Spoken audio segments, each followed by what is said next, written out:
the things we're going to be talking about today is subconscious thoughts. What I want you to do is I want you to breathe in through your nose, hold it, and let it out through your mouth. Breathe in through your nose and out through your mouth. In through your nose, out through your mouth. Then I want you to say internally, in your mind and your body, peace in my mind, peace in my body, peace on my soul. Peace on my mind, peace on my body, peace on my soul. One more time, deep breath in, and exhale out. So, when you take deep breaths in, that actually puts your mind into a gamma frequency, which is kind of cool because in a gamma frequency, you can actually start healing things from the past. You can start looking at, it actually gets down into the DNA, so to speak, and allows you to actually heal energetically or consciously or subconsciously what's going on, those programs running in your mind. I like to call them Fritzy loops. You get stuck. Who does computer programming in here or has worked with computers in their life? Well, everybody's worked with a computer. Come on now. And so, you know, when your computer gets stuck and you have to go in alt control delete and start ending programs. Well, that's because the computer gets stuck in a loop. It just loops and loops. Well, that's what happens to us. So we're walking out, we're young, we're 25 years old, and we see somebody that we want to go up and talk to, and they're like, and who did this? And they're like, oh, well, what if they don't talk to me? What if they're mean to me? Well, that probably pulled us back into high school or junior high or elementary school when somebody called you a name. You know, you went out on a limb and somebody said, well, what are you doing? You know, made fun of you, picked on you, or something along those lines. Anybody can relate to that? Okay. Or you had something where you were planning on, my grandmother, I said I wanted to be the maestro of the New York Philharmonic. I played seven different instruments growing up. Performed in front of 20,000 people at Foxborough Stadium in Boston. Performed at the Orange Bowl. And a bunch of other cool things. I don't play anymore. I took my shoes off at 22 on the field and hadn't played since then. But my grandmother said to me, well, that's going to be really hard to become the maestro of the New York Philharmonic. So what did that do? What program did that put in my head? Was my grandmother being mean? No. She was born in the Great Depression. And so for her, you got something practical that made a decent living so that you could be what? Comfortable, so you didn't have to live through what she lived through. Where she talked about the first time they got actually running plumbing in her house, and she flushed the toilet many times, and her aunt said, stop doing that. You know, that kind of stuff. Well, the reason what happens when we get programs, good people give us programs that stick with us. Our school teachers give this to you. I have a learning disability called dyslexia, so I took on this persona that I wasn't smart. I wasn't intelligent. And it took me years and years and years and years of inner work in order to be able to look at that. I had to go get a master's degree for everybody to think I was smart. But who was I trying to convince? Myself. And so what ends up happening, and what I want to take you through, is on this deep breathing we just did, I want you to think about one thing you would like to do that you've hesitated on. It could have been, you know, going on that vacation you've always wanted to go on. It could be that promotion you wanted to ask for, that raise you wanted to ask to. My best friend came up to me the other day and he says, you know, it's been a year and a half since I got a raise at work. I said, well, have you asked for one? He's like, well, why should I have to ask? They should just give it to me. I was like, well, this is a small business and it's not like corporate America where they have set guidelines where you get paid. You know, you go through performance evaluations. Sometimes you have to go in and you have to ask and you have to, what? Negotiate. Well, I don't want to have to do that. Do you want the extra money? So who can relate to that? You want extra money, you want extra value. You maybe see better value in what you're offering, but you're afraid to do what? Ask. And what I want to leave you with today is you don't get what you don't ask for. So who here has a dream that they want to do, they want to work on, they want to do something different? Maybe it's to start a business, or maybe it's to go do more, you know, healing work or teach or whatever. It doesn't really matter. Who has acted on it? Okay. Well, the question you have to, this is a rhetorical question I want you to ask yourself internally, what's holding you back?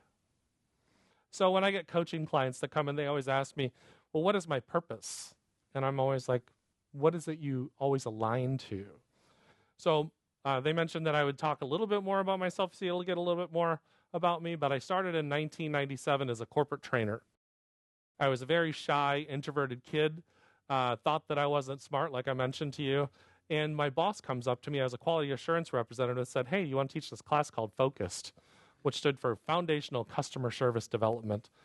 And we got to play with Play-Doh, and I got them in there like doing silly things, and a peanut butter and jelly exercise where they have to tell me how to make a peanut butter and jelly exercise.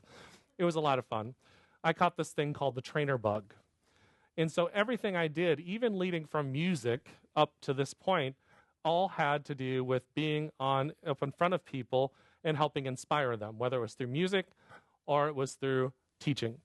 And so probably about 1996, I decided I was going to be a motivational speaker. And so, well, that goes with a lot of practice, right? You have to get up in front of people. You have to stop being nervous, all that other kind of stuff. And so it takes you on a journey.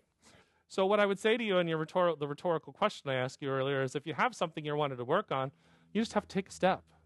What is it Martin Luther King said? You just have to take the first step in what? Everybody remember that phrase? In faith? You don't need to know the whole staircase. So you take that step, you move forward, and you start taking each step and each step and each step, and you get better, and you grow, and you grow, and you get better. So one of the things I want to share with you is I want you to kind of put your feet back on the ground, and I want you to think about that one thing that you're wanting to do. It could be that going on vacation, or it could be some business you're wanting to start, or it could be just picking up the phone. It might even be one of those. Anybody have a friend or relative you haven't talked to in a while, but you're just kind of nervous to call them because it's been so long? Or you had an argument with somebody you loved and you felt you missed them and you want to just give them a call and you don't want to live with regret? So that could be a goal. There's a lot of things that block us, but let's just kind of go into it. So I want you to focus in on that. I want you to imagine this goal or whatever it is you're wanting to do in your heart. And I want you to do those deep breaths in. Deep breath in through your nose. Exhale out through your mouth. And I want you to see yourself doing this. I want you to see yourself going on this, taking the very first step, whatever that is, whether it be just a conversation or making a phone call or going to school or putting $5 away so you can start a savings account to get started. Whatever that is. And I want you to feel the joy you have experiencing it or doing it as if you're actually there. Or the releasing of actually finally accomplishing something towards what your dreams or your purpose. Deep breath in. Let it all out. You can open your eyes. All right. Who had their mind wandering a little bit? Does anybody have their mind wandering a little bit? Okay. Okay, so that's the kind of the addiction. So we were talking about being in the now moment earlier. That's when you actually say to your inner world, one of the things most people don't realize is that you're in charge of what goes on in here. So when the mind starts wandering, I literally will say to myself, stop. Stop. You can give me 30 seconds to focus in on whatever it is I need to focus in on. And why is it important to start disciplining your inner world? Well, it's important to start disciplining your inner world because as you start working towards things that you actually want to do, guess what? Those distractions are going to be there. They're going to prevent you they're going to make you procrastinate. They're going to make you want to do, make excuses. I went through this yesterday. I am putting on 5 events this year. I put on spiritual conferences on cruise ships, and I'm putting on one called the Abundant Soul Metaphysical Conference in April. So I just have to do right now, I just have to update the website. So yesterday I was sitting there watching TV, until finally I said, stop it. Pick up your computer and start working. And so I got a bunch of work done, about 3 hours of work done. And because nothing was going to happen if I didn't do what? Something. Can anybody relate to this? So, and the reality is once I got it done, I got to go back to doing what? Relaxing. But I couldn't actually fully relax until I started working on it because this is something I'm committed to. Who made New Year's resolutions this year on being healthier? Did anybody do that? Who's ever done that before? Who's ever told themselves they're going to go to the gym and they paid for a gym membership? Okay. So these are one of those things. And one of the things you have to be careful about is that we start to make ourselves feel guilty. Oh, I paid for that gym membership, and you see that money coming out. Do you know the most lucrative business in the world is a gym membership? Because 90% of the people don't show up but pay for it. But here's the deal. If you just do something, one of the things I started doing is you're going to laugh at me. I just started seeing myself on the treadmill, lifting weights, doing all those kinds of stuff. And I made a commitment that every day at 5:30, when I got home, I was going to do that. Why? So people say, well, you're not really getting the benefit of working out, sitting on the couch doing that. But what was I doing? I was making a time commitment for me to go do that. Eventually, I got off my butt, and I actually started going into the gym. And I would just work out 30 minutes a day. And then I stopped doing it for like 6 months. Then I ended up in the hospital because the universe has this habit of pushing you towards something. Can anybody relate to that one? Yeah. So then I actually started, wow, Jerry, you just turned 50 this last year, and it's maybe time for you to start taking better care of yourself so you can do what? You can have more energy to do the things that you want to do. So then I started going into the gym 3 to 5 times a week. And then you start getting busy. What? You start getting busy. You start traveling more. You start eating Burger King more than you should. Then you have to do what? You have to bring yourself back into center. So if we're talking about living in the now of the moment and subconscious beliefs, there's a program working behind me and all of us that says this is easier because we want to go back into habits that we did in the past. So when we're talking about living in the past, we're going back to things that weren't working for us. I call these default habits because they're what? They're easier. And so one of the things they talk about when we talk about addictions and stuff like that, addictions are what? They're a way to avoid what it is you're not wanting to see in yourself. So one of the things I have my clients do is I have them look in the mirror. The very first week they work with me, they have to spend that week for 10 minutes a day looking in the mirror, looking in their eyes, saying, I love you to themselves. How many people do you think actually do that? I have about probably 60% of them. I come back and say, so how was your homework? And they'll look down at their feet. Wasn't meant to make you feel guilty. It was meant for you to show up for yourself. And I said, and I'll ask, what prevented you from doing it? It's just so awkward. Well, no kidding, because you've given love and energy out to everybody else except for yourself. And that's one of those subconscious programs. We've been taught that loving ourselves is what? Selfish or self-absorbed. And there's a balance with everything. Obviously, you don't want to be so self-absorbed that you forget about and having compassion and that kind of stuff. But the truth is that how do you fully give love and give of yourself if you can't give it to yourself? I know we've all heard that cliche statement, but the interesting thing is that we have to actually practice it. So when I start looking at that, and then when I tell them that, the next week, probably about maybe 60% of the people come back and they're like, oh, you're not going to believe this. I stood there, my whole face just lit up when I said I love myself, but then it started twitching and I started coughing and I started moving around. I was like, yeah, because your body is not used to giving yourself love.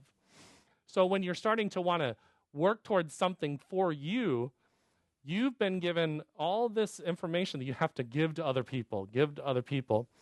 But the reality is if you start working on things that make you happy, there's a Bible verse that says your cup runneth over. So what that's saying is that if you give to yourself and you have a full cup, whatever spills over is what you give to other people. And trust me, there's plenty when it comes to what needs to spill over for other people. There's plenty of energy and love to give other people, but also give it to yourself. Because if you're giving yourself other people love when you are half full, you're only giving half.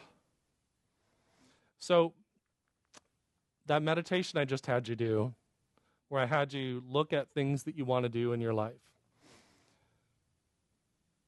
life does not start happening until you start working on what it is you need for yourself. Spirituality is about self-awareness, and it's about living in authentically with who you are as a soul, who you are as a being. And so when you start looking at who you are as a soul or a being, and start serving that energy, because where does the Spirit of God live? In us, right? So if the Spirit of God lives within us, you're nurturing that spirit that's within you, and it gets to grow. And the coolest thing about, years ago, I wanted to be able to go on vacation, and I was traveling as a corporate trainer, but I wanted to do things, because corporate training, you live in hotels. You live in hotels, and then you go to offices, and you go back to hotels. Well, I wanted to start taking a cruise, so I just started putting $5, $10, $25, another $5, and I'd put them in bank accounts on the other side of the state so that I couldn't get to that money. And then when I had enough to be able to put a deposit down on a cruise, I did.